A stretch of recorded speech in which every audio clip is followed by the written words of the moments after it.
Hello and welcome to the Daily Rift. I'm Stormo, and you might notice a bit of a change in this rift. If you look at my action bar, you'll already see what I'm talking about. And that is that we're not using chakram anymore. Also, apparently the rune on my elemental arrow has changed. Okay, so I've slightly stuffed something up there. I made some changes to my build, and I will need to fix that up shortly. Basically, I've gone back to using my Bombardier's rucksack.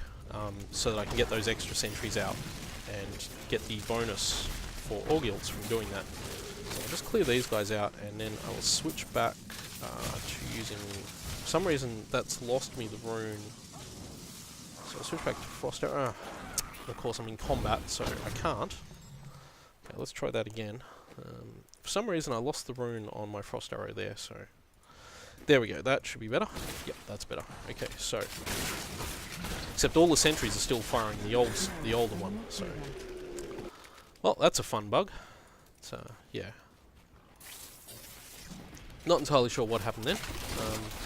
Looks like we're back to normal now, so... Yeah, I've gone back to using Evasive Fire instead of Chakram, because Chakram will no longer generate hatred for me. So, Evasive Fire with the Focus Rune, which gives me 7 hatred per shot. It means I lose a bit of that damage, but hopefully having the 5 sentries out will make up for that. And I had a look at the difference. It wasn't as huge as I thought between the Bombardier's rucksack and the Spines of Seething Hatred. It was a lot smaller. It was only about 5%, and in the end, the damage bonus from getting all the sentries up, having 500% bonus damage to Evasive Fire and to Frost Arrow was far more than I could have got from just being able to use Chakram as a generator. So that's why we're back to a slightly older version of this build. And you can already see that it's making a big difference. Those numbers are quite large. Some of them are quite large. So this is where it'll really start to come into its own. I need healing. So the downside, of course, now is that my sentries won't fire chakrams. I'll have to keep my hatred up to keep them firing elemental arrows. So whether that hurts my damage output or not, I don't know. We'll see how that goes through this particular video. I may swap back to the old setup so that I can get the chakrams all over the place, because that was pretty powerful as well.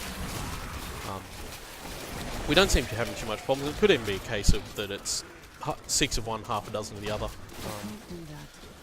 But we won't know until we finish this rift, I guess. We're going pretty quickly here, so that suggests to me that this is higher damage output, as long as I can keep the hatred regeneration up.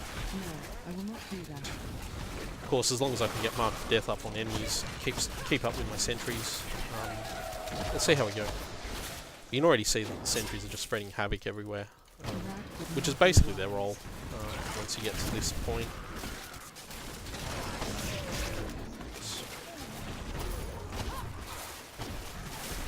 I'm not convinced this is worse than the previous setup. I think this may actually be better, even with losing the ability to have Chakram firing the way I had it firing. Yeah. Sometimes that happens and there's nothing you can do about it. So. Stupid random deaths. And a speed pylon. I wonder if the speed pylon will actually increase your attack speed too.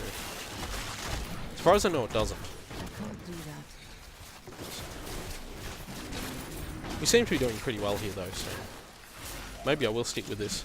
Just not quite as visually impressive without all those chakrams flying all over the screen like they were in the last several videos. So. But if there's one thing this game is very much about, it's about getting gear and building around the gear you get. I think it's a really important aspect of Diablo 3. And something I think Blizzard got right with Reaper of Souls was making the gear interesting enough to equip and build around. I know that there's still fairly cookie-cutter builds. Once you start getting up to higher graded rifts, there's only a very small number of builds that are viable. But at the level I'm playing at, that's not really an issue. I'm just sort of in that phase where Torment 6 is still fairly new, fairly easy for me. Do that.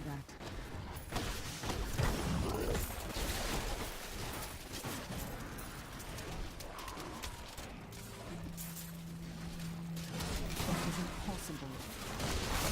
I don't feel the need to go up to the higher grade of rifts, and at the moment I'm just having fun with Torment 6. I have tried a Rift 28, as I've said, and I've never bothered going any further than that. I will probably, on the weekend sometime, I might try clear out some of my Rift keystones and do some high rifts, see how far I get with them, particularly with this build. And I don't think I've actually used the older build with the Spines of Seething Hatred either, so...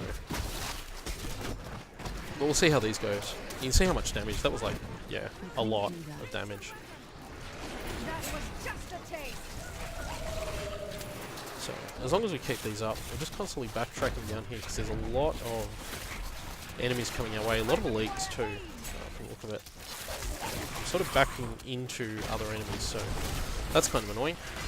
So let's try and get that. Something here has plagued. I'd like to get that out if I could. That's where the Desecrator and the Nightmarish is coming from. There's like 3 different elite and champion groups in there.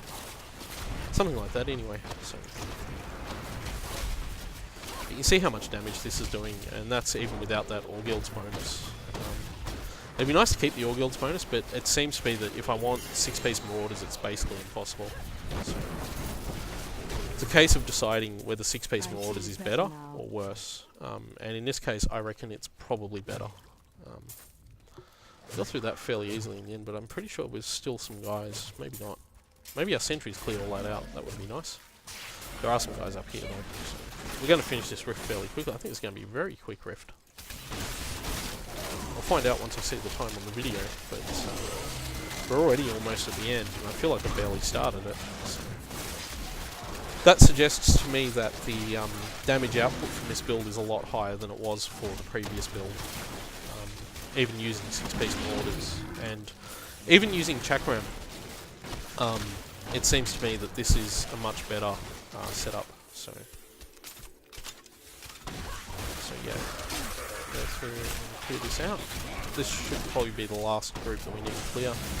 Unfortunately, it's going to spawn the Rift Guardian before I get rid of this elite here.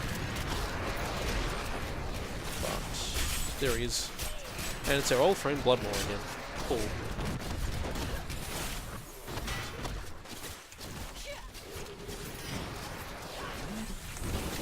Hopefully he's not going to be as annoying to deal with as he was last time. And of course, backing that weight has attracted a bunch of enemies. Great. Just to make things nice and easy. I'm not vaulting. For some reason my vault wasn't working. I was either hitting the wrong key, which I don't think I was, or I'd run out of discipline, which I hadn't, so I don't know what was going on there. Let's get these sentries up. Yeah, that's what I'm talking about. Look at that damage. We are smashing this guy. Did we hit him for 1 billion damage then, or did I misread that? We are hitting him for a lot. It couldn't have been 1 billion damage, that would have been like a third of his health. Maybe it was like 100 million or something. Ow. Yeah, that vault.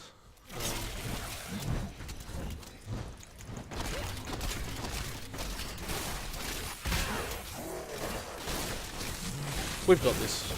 Not a problem now. So we'll see what legendaries we get out of it. He's not going to drop any, is he? No, he would have dropped them by now. So that was a nice, very, very quick rift. I'll identify, I think I picked up a set ring. Yeah. So we'll identify this, see what it is, see if it's worth an upgrade. The Compass Rose. I've actually got the Traveller's Pledge equipped, so if I really wanted that 2-piece set bonus, I could fairly easily get it. And that's a lot of improvement over my Stone of Jordan, which is apparently not very well rolled.